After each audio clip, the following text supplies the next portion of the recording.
ई ह पवन भाई के घर जौन कि आज उनकरे तिलक आवता तो ई सजावट भइल बा स्टेज ह। ठीक है। हाँ ठीक नहीं है तो क्या काल बा चाचा ठीक बा।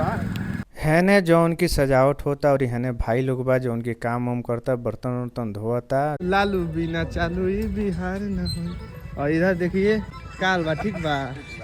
कह ने हाय कह दो तनी। ए अपना गैंग में तो फाटवा छांट देल बड़ा का।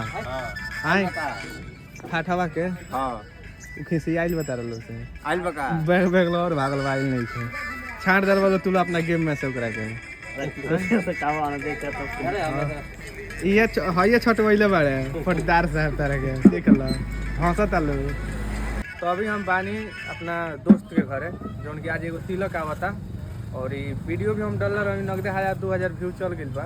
बात सुबह के टाइम बा सजावट वजावट होता और खाना वाना का व्यवस्था होता तो शाम के तिलक आई और वीडियो भी डाले देखे हम लोग।